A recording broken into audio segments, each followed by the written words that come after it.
Hi everyone, this is Leatherass for StoxPoker.com. Today I'm making a video two-tabling 1-2 no limit, 6 max. And I kind of have a little bit of a thought for today's video. And a lot of you guys know that, a lot of the way I play is to sort of pound and really keep the pressure on my opponents and just play a very aggressive game, I guess, overall. But today I'd like to talk about an alternative sort of style of playing that actually, well, I guess the best way to say it is, like, if you're playing limits that are really high, sometimes the best way to go about things is play a little more of a small ball approach,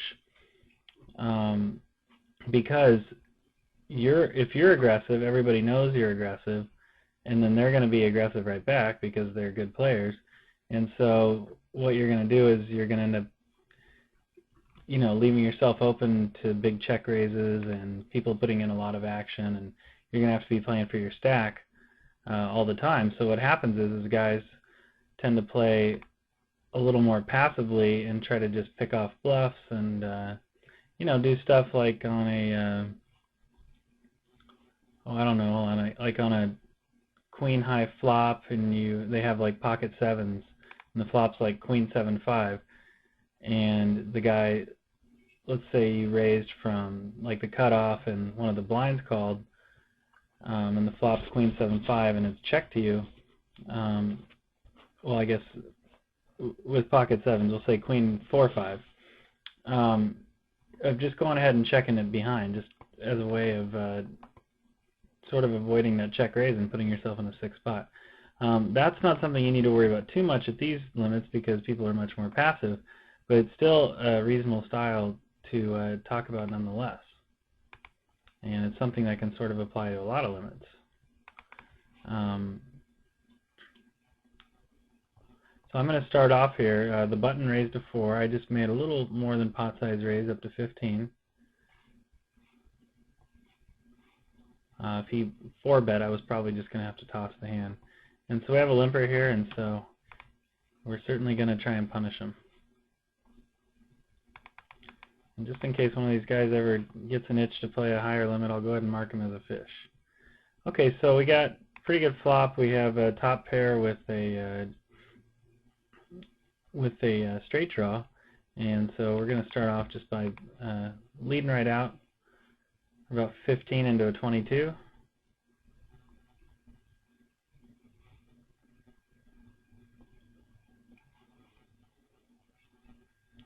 Alright, so I have an under the gun raise. I have no numbers on anyone at this point, so I'm not entirely sure, what people's ranges are, but I'm just going to start off by just calling, and, I have the button and presumably a lot of post-flop edge, and that's obviously a good flop. So I have the deck a little bit crippled, so I'm going to get a stack at some point in the hand, more than likely, if he does have an ace. So I'm going to start off by just calling, and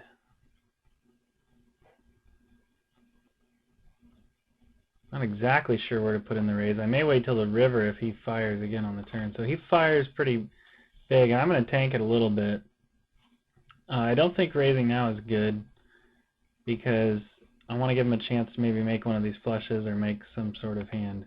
And I'm assuming I'm going to get all of his money if he does have an ace anyway. So we still have the stone cold nuts, and now he checked. So the question is, do I want to make a tiny value bet and try to get like kings or jacks or something like that to pay off, or do I want to go for a large bet, try to make it look like I missed one of these draws? In this case, I think I'm going to go for a slightly larger bet. I'm going to go ahead and just pot it, and just hope that he sees this as a bluff.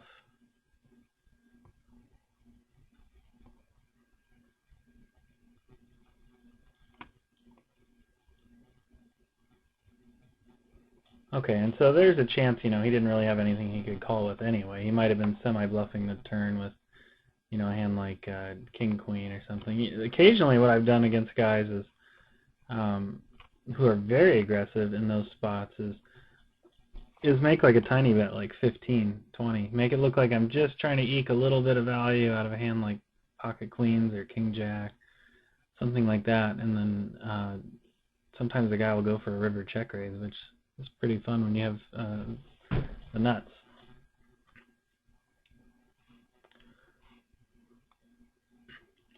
So yeah, mostly, to sort of summarize what I want to talk to a little bit more today.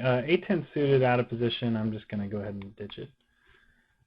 It's more or less just sort of really trying to play optimally against people's ranges. And, this works better, this is always a good way to play no matter what. The small ball sort of approach is sometimes better against tougher opponents,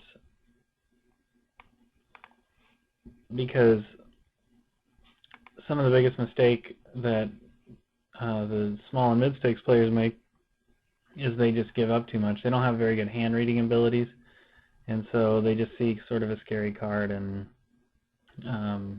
a large bet, and they give up. So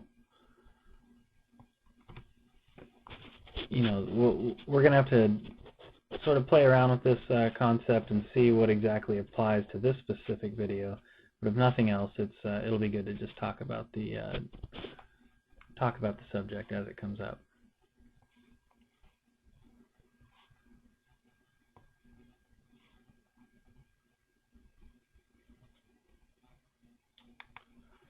So 3/8 is total garbage. We get a limper here, and we can mark him as a fish. I'm going to come after this guy a little bit more. He might be a little suspicious of me after that river bet. Yeah, we're going to just squeeze it up to about 35.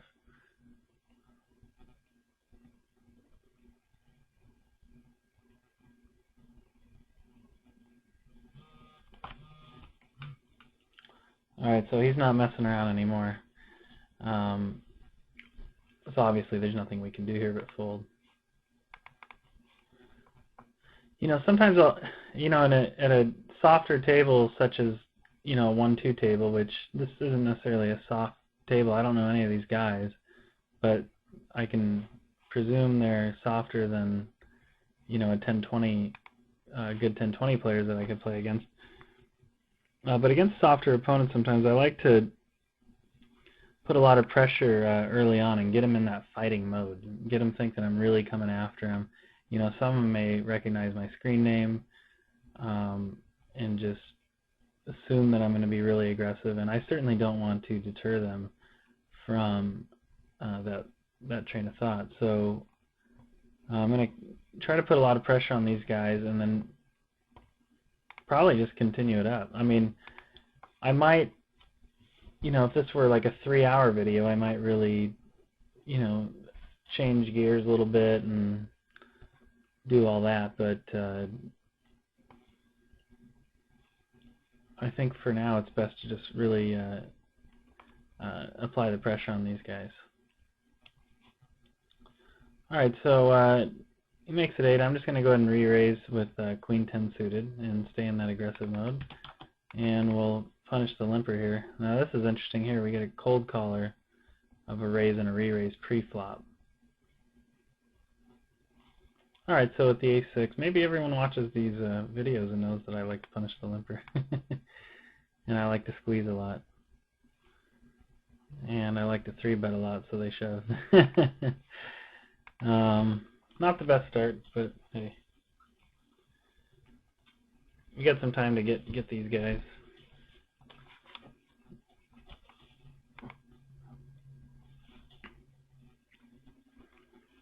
So I think what I'm going to do is more or less talk about that small ball approach. I don't know if necessarily we're going to get into it a whole lot in this specific video, but basically the concept is, like, let's take this flop here, Queen, Queen, Jack. If a lot of what I'm going to do, like, say if I raise, like, after the flop, or before the flop, is just, the hand like King Jack or something is just, check behind the flop, check behind even a lot of turns, and just try to, like, pick off bluffs on the river. Just the assumption being is that a queen, you know, I'm already dead if a guy already has trip queen, so I don't need to worry about that card. The king I would have covered, and so I'm really only fearful of the ace, and you know, he may not even have that either. So a lot of times, you know, you'll just bet, try to get value, and hope for the best, but a lot of times you also put yourself in some sticky spots, because guys can check raise you on a board like this, and when you have king jack, say, on the flop, they check raise you before that king hits. And you don't know if they have clubs or 10-9 or king 10, and you end up getting yourself in a lot of tricky spots. So, you know, also a good example of what I was talking about was, for example, you raise like ace-3 suited from the cutoff, and the flop comes down like, you know, queen 9-3 with 2 hearts, and the blinds check to you, or say one of the blinds call and they check to you, and so you actually go ahead and check back, and then the turn, you call any turn, because he could just be bluffing the turn. So what you're going to do is call any turn, and what this does is it keeps you from getting check raised by jack 10, it keeps you getting check raised by the flush draw. You know, the negative things are that you can get drawn out on by a hand that didn't check raise you, or also the guy might have a hand like pocket fives and you don't get a fold out of him, which those things, you know, are definitely a factor into the equation. But I just really hate throwing the best hand away, and I really like to get to showdown. King 10 suited, by the way, is an open for me, 6 max under the gun. So a lot of times what I'll do is just call the flop, or excuse me, check behind on the flop, call any turn bet, and then reevaluate on the river. You know, hopefully you improve at some point, but chances are you won't. And once you put that call in on the turn, let's say it's more of a blank turn, like a 5. I'm going to go ahead and 3-bet this up, the ace-9 suited. It's like a 5, and let's say he fires out. And he's firing out with a hand like king jack, jack 10, flush draw, something like that. And you call, and then the river comes, and let's say it pairs the queen or something like that. And then he checks, and you check behind. And now you've gotten to showdown. You've shown down your pair of 3s, and they were good. Whereas had you bet the flop, you'd have gotten check raised off of your hand by all those hands that we talked about, and you would have thrown away the winner. And a lot of times also what can happen is the guy will bet the turn, and then he'll do something silly, like a blank will come on the river and he'll like overpot it. And now here's the time to probably be a hero. So let's say it's, you know, queen 9 3 flop, then like a 5, and then like another 5 or something on the river, and he overpots it. Now here's a good chance that, you know, he's on a hand like jack 10 or busted flush draw, something like that, and you can start to make these hero calls and you know, really win a nice pot off of I'm going to raise the king 8 suited, you know, off of a guy with air.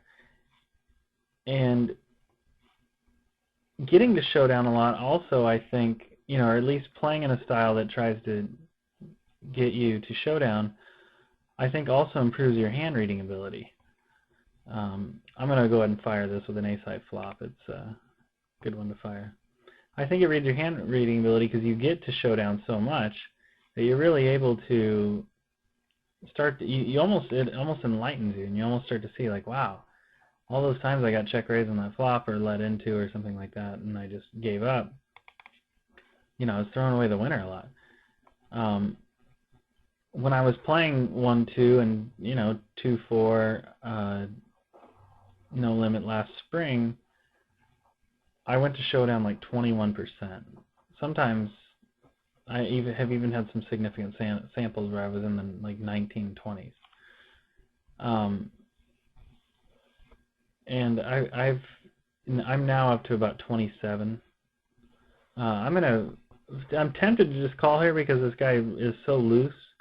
You know, he's been raising a lot, but I'm going to be out of position, so I'm going to go ahead and raise him up to 24. And the reason why is because he's so loose, I just don't think his hand's going to be able to withstand a re-raise very often. So sometimes I will just call with the aces. So we get a 4-bet here. I think it's a little suspicious to just call. However, he is aggressive, so I may want to let him hang himself. And you know what, I think that's actually what I'm going to do. With kings, I'd be more apt to just throw it in, but aces doesn't have too many bad flops. So I'm just going to call and check raise the flop. And hopefully he'll bet something that commits him, and we can just go ahead and play for stacks here.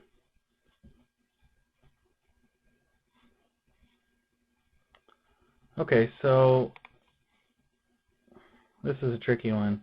I really do put him on a hand like ace queen, ace king, and I'm willing to give these slim draws that he's going to have a free shot, just for the chance of getting that check raise in and when he bluffs the turn, you know, if and when he bluffs the turn, but he didn't. And so I'm just going to make a pretty standard value bet here and just hope he has something. So debatable, maybe if I would have shoved pre-flop, maybe he was on ace king, ace queen, and I could have got all his money. But I also think his range is a lot of junk, which would make an argument for me betting the turn there. But I figured a player this aggressive wouldn't check twice, and I was wrong. But you know, and also the only really nasty card on the river, well, I guess a queen and a 10 would be kind of nasty. So maybe, you know, 8 cards. And, you know, the plus side of getting to check raise a hand that has no outs like ace queen or ace king is really, that's a pretty big plus if I can get him to bet 80 or 90 on the turn. Check raise him, and, you know, he might even call, just figuring he's just so stuck.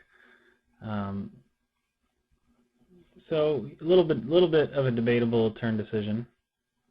You know, the book could tell you to probably fire it out, but I will be the first to admit, you know, it doesn't matter when you're playing opponents that I'll never see again, like these guys.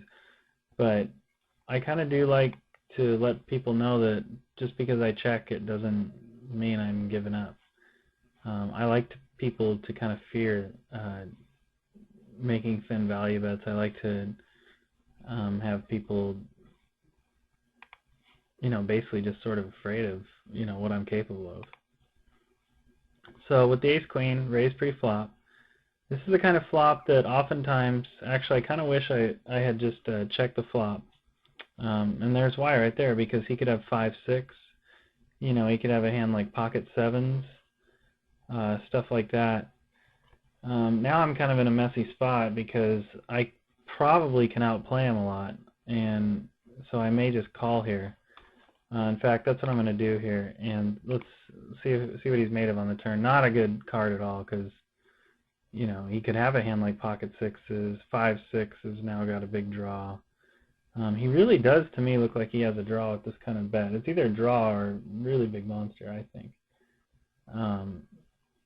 I don't think with like a hand like sevens he would really fire again, thinking he's good after I call his check raise. So, you know, any sort of like straight draw made a pair, and that has beat me now. The only thing I'm really beating is a hand like queen jack of clubs. So I just give up on it. I definitely defend against the check raise a lot, and just defend in general. I just don't want, you know, you just can't be a pushover in this game. You know, there's nothing wrong with playing really nitty as you are building your skills. So if you are, you know, a 50-cent $1 player, a 1-2 player, something like that, and, you know, maybe on the fringes of becoming a really good player, or, you know, maybe a small winner in your game, I think that type of play that I just made with the ace-queen would be one to maybe file away a little bit until your post-flop skills are to the point where you can you know, I should say until your hand reading abilities are you know, really excellent. I do think as you're progressing and as you're working on your game, working from more of a nittier standpoint is probably best. But it's good to see these plays and to sort of file them away, I think. I'm going to make it 15 here against the min raise. It looks like the min raise kind of means junk with this guy, but I could be wrong. What I really wanted to do on that flop with the ace-queen was check behind, and I don't know why I didn't. It was just a really stupid mistake by me because I wanted to check behind and play that small ball pot I was talking about. Check behind, call the turn with ace high, even if even if the board gets not that great, and then reevaluate on the river. So I'm gonna raise him up here. Raise the limper.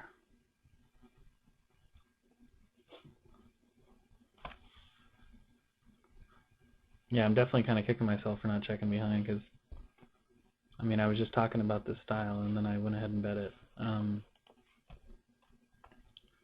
Which, you know, I'll bet there sometimes and I'll check there sometimes, but for this video I wanted to get in more of the checking mode.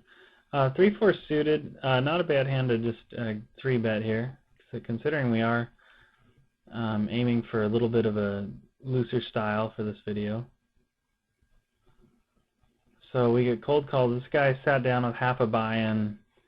I don't expect him to be a very solid player, but I really don't think I should continue here because my only really play would be to shove, and when I get called I've got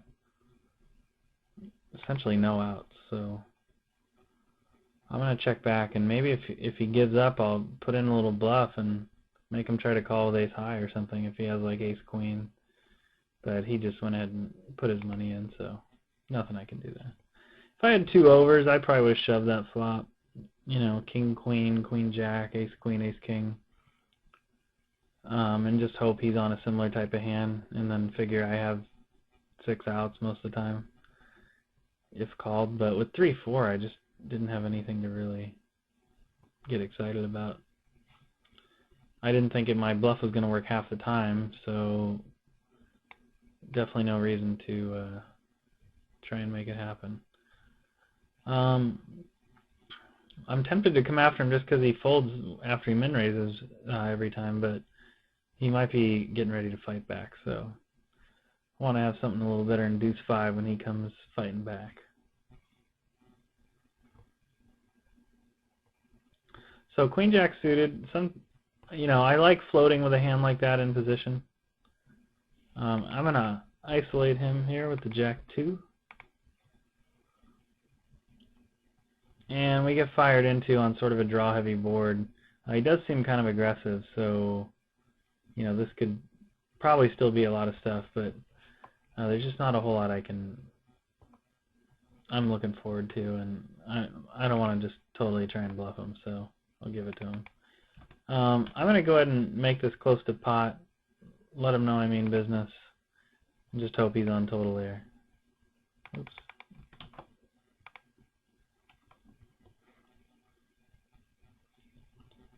When people, just lead for $2, I just tend to ignore them.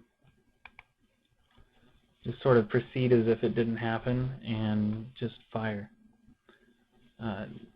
Fire up a little raise.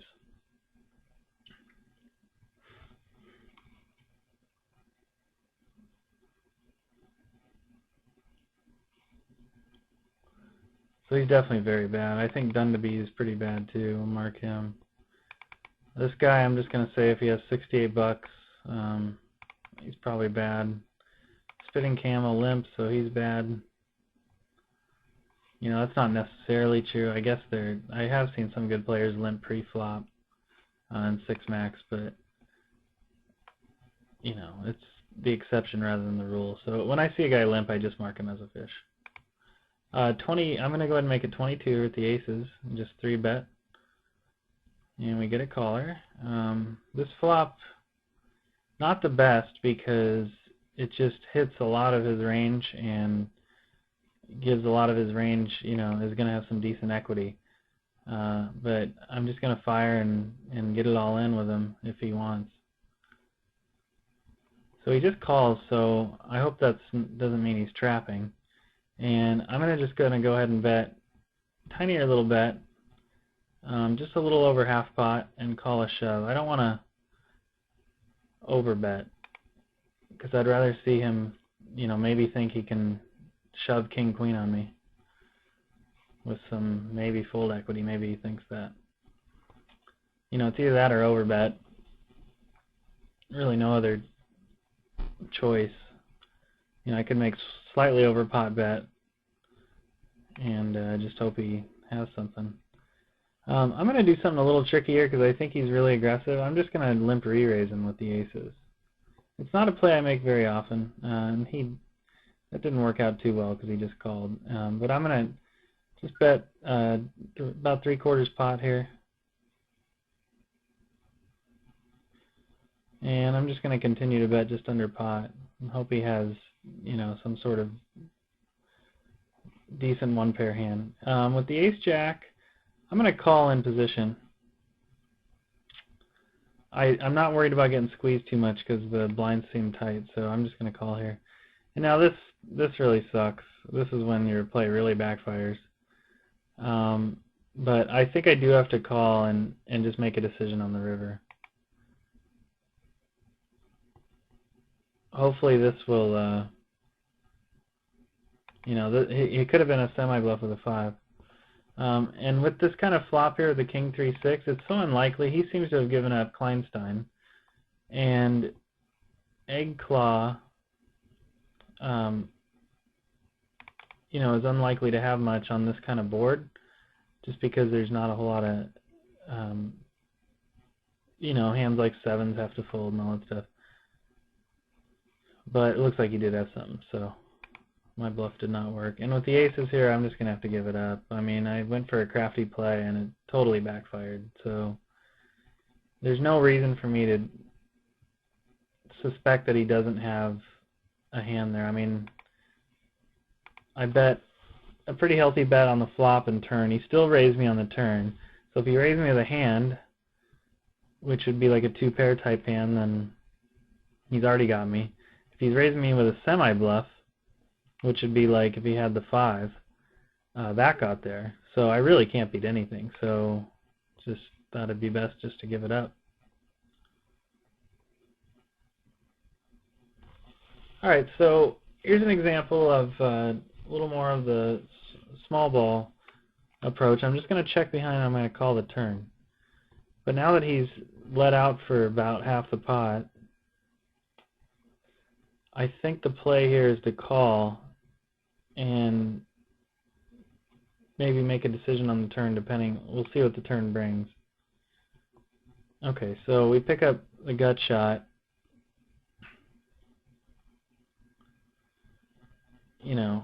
This is pretty tough. I could fold out. I don't know what if he actually had a hand on the flop. I don't think I can fold any of those out. So if he didn't have a hand, I'm ahead with my ace high. So I'm going to check it back and make a river decision.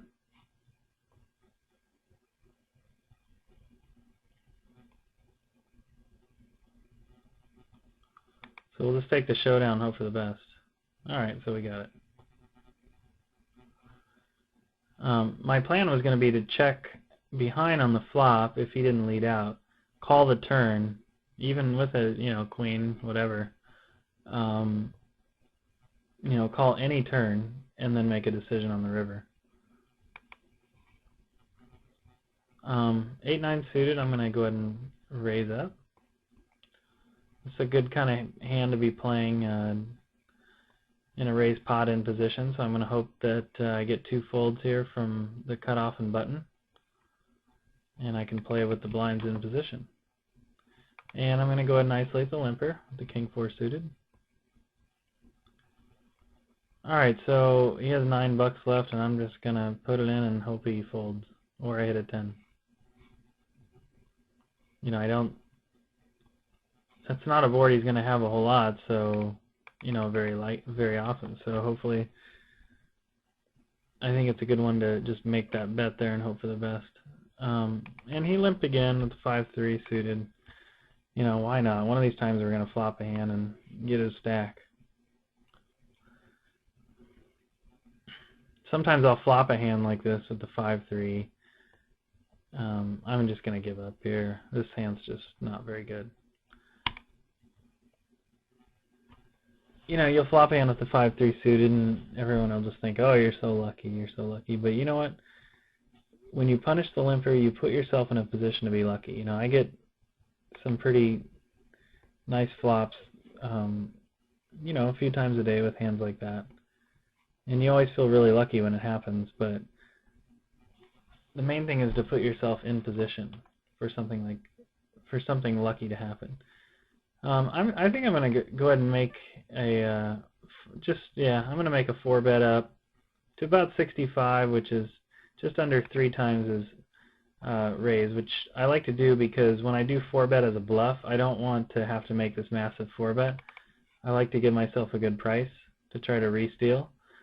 So when I do have a hand that I'm actually willing to play for stacks with, such as the queens, against this loose aggressive player, I like to go ahead and just raise less. So we're going to have to call here, and we're going to go ahead and have a coin flip with him.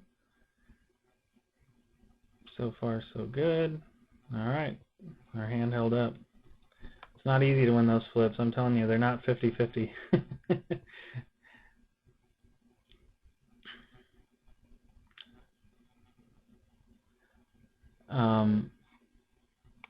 But of course, I'm just being pessimistic, like just about every poker pro out there, or poker player, period. King-9 suited,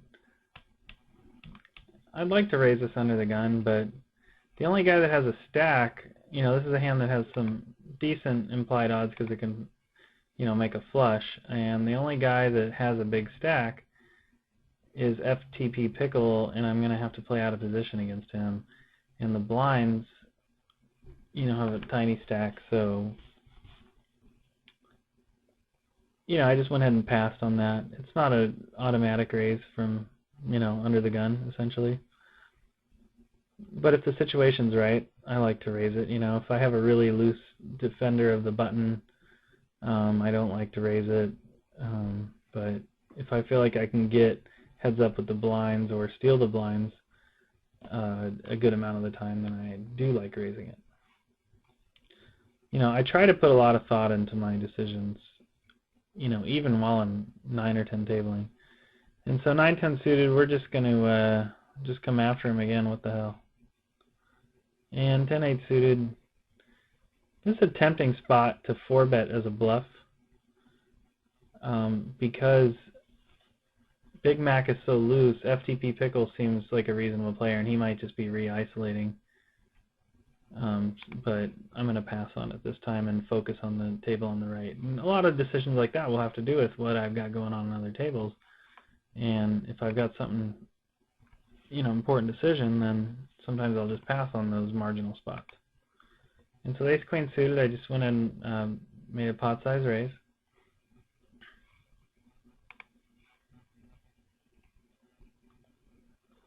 And so we flopped 2 overs and a flush draw. So flop I'd be willing to get it in with him on, given the equity I'd have versus the range of hands that he'd be willing to go all in with, which could be a pretty wide range with this guy. And I'm going to go ahead and raise up the kings naturally. Alright, so we got pretty dry flop. Player like this could check raise a lot of hands like sixes, stuff like that. So I'm actually going to try to tempt him into doing it and bet a little less, bet like 9 here into 15 instead of my normal 12. And he, not the best card because, you know, 8s is part of his range. You know, he could have been peeling with a gut shot like 6-7. These are the spots that are really tough. I think he's aggressive enough to where if he check raises, I could still be ahead a fair amount of time because he could have lots of stuff. So I'm just going to go ahead and bet. If he does get check raised, I may just shove the rest in.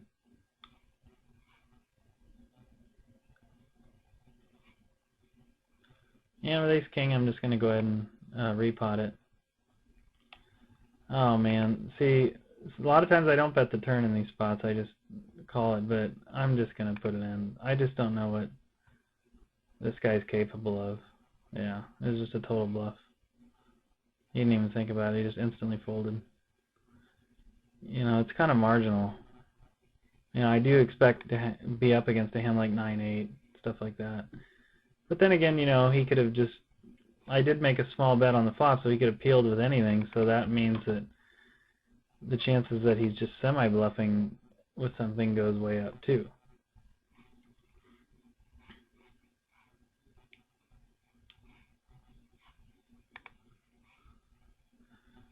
So a king-queen, and definitely a good enough hand to raise up. And we got a flop that's sort of unlikely to have hit these guys, so I'm going to bet 25 into 30. And, you know, I've got my 2 overcards as a backup if I get called. So, lucky enough that worked.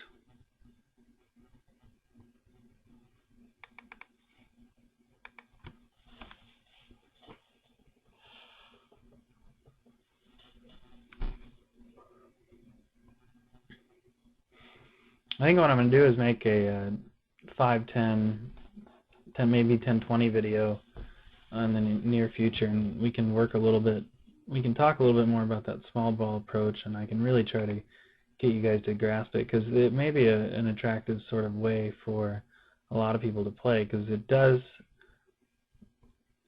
usually leave you in a lot less tricky spots. I shouldn't say that really. It puts you actually in a lot of tricky spots, because, you know, let's take that ace-3 hand I was talking about earlier. And the flop was like, I don't know, queen 9-3, I think we said, with, you know, flush draw. And, you know, it goes check, check, then the turn bricks, and he fires out, and you call. And then the river bricks, and he pots it. Well, now what are you going to do? I mean, if he's potting it, he's got to have pretty much the nuts or air. I'm going to fold the jack-5 to this guy. So which one is it? You end up getting yourself in some tricky spots with that, but they're less expensive decisions.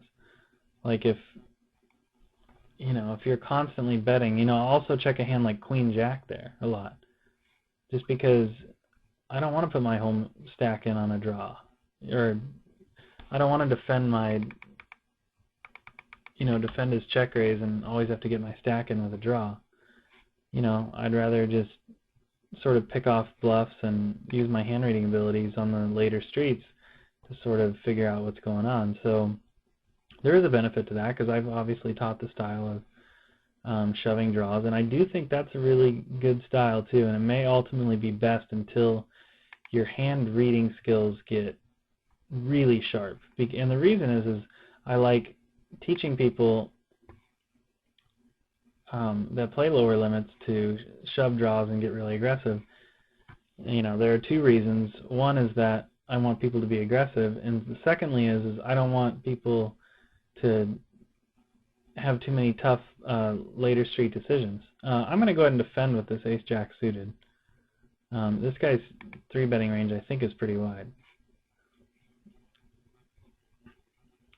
But yeah, if you just shove all in with the draw, it can never be, the money can never go in too bad.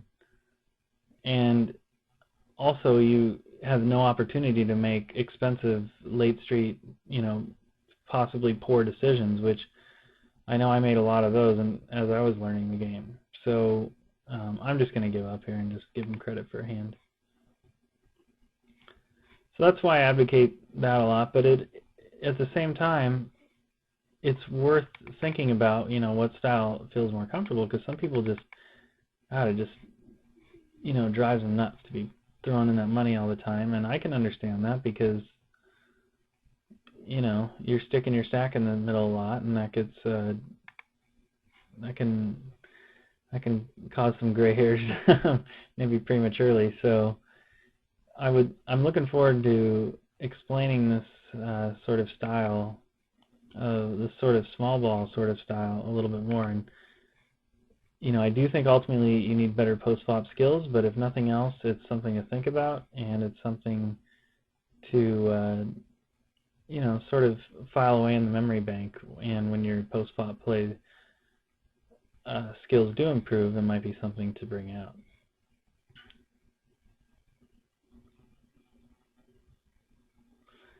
And if I haven't explained this well enough and you guys are just totally lost, I mean, just get on me in the forums. I will have to admit I'm making this video after getting very little sleep, so if I did not explain it right, please just ask me to clarify in the forums, and you can bet I'll get to your response right away. So 5-6 suited, this is a hand I'd definitely call with, but these guys only have half a buy-in, and I just don't think it's going to be profitable to play suited connectors out of position with the implied odds being cut by 50% due to their stack size. So a 4 deuce, why not raise it up? I'm not picky with it. I'll make it 9, 11, 10, whatever. It's not a big deal.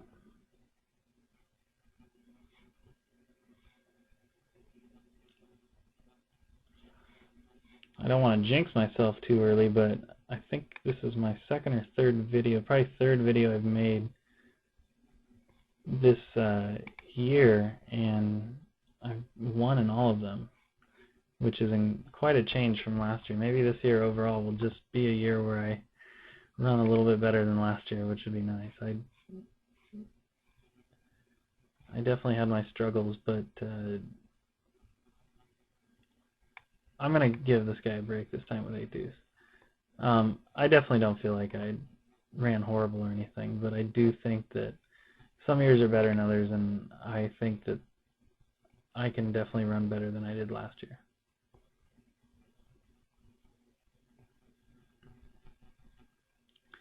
But that probably makes me one of every, let's see, how many poker players are there in the world? They probably all think they could have run a little better. Although I do know one guy who will not say that, and that's our very own Kyle Cottonseed Hendon. The man self-admittedly just runs good. There's just nothing really else you can, other way to describe it. I mean, in his year-end blog, he put a picture of a heater. 5 is a little too dangerous to try to call here. I might be okay versus his range, but I've got all these people behind me, so I'm just going to fold. And I'm going to 3-bet ace-king here and definitely be willing to get it in versus this guy who I've really 3-bet a lot. But yeah, Kyle, I think there's a term for it. It's like derb, doesn't ever run bad. And I was actually hanging out with him in California a couple weeks ago.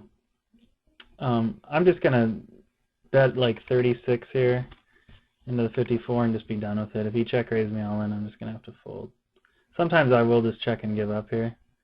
Yeah, because it just hits a lot of his, if he does just call with a speculative hand like Jack 10, 8, 9, stuff like that, he's going to, 10, 9, stuff like that. Those type of hands tend to check raise you all in here a lot. Also, I have 3-bet him a lot, and he might have a hand like jacks through aces that was just waiting for the flop to check raise me with. So that's one thing I don't do is 3-bet or c-bet after I 3-bet. I probably only do it like half the time, just because I really think I really think it's a leak that a lot of really good players have, is that they c-bet after 3-betting nearly 100%, and I really think that's exploitable. Because I guess anytime your action is 100% predictable, it's exploitable. I mean, maybe I'm wrong. That would probably be one for Bryce, Mr. Game Theory. But I got to think if you know in advance what a guy's going to do, then I found it to be exploitable. So I do not want to be exploitable, so therefore I don't always c-bet after 3-betting. But getting back to Kyle, I went to down to Southern California, and I hung out with him a little bit, and we were playing a little poker.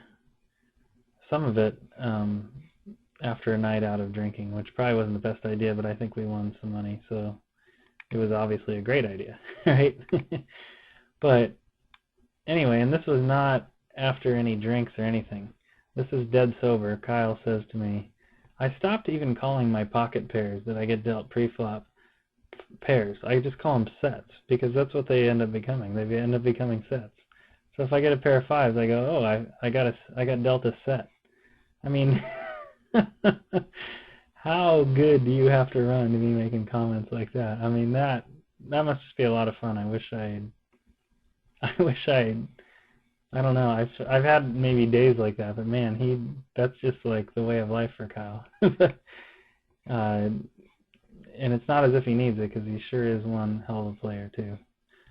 But he's got the best of all worlds. But anyway, I'm going to wrap up the video there. And I hope you guys enjoyed it, and I hope I made some sense.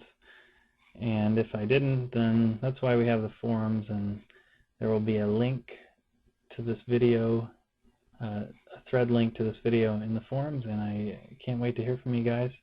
And please feel free to fire or flame away or whatever you guys want to do in there, and I'll certainly be there to answer the questions.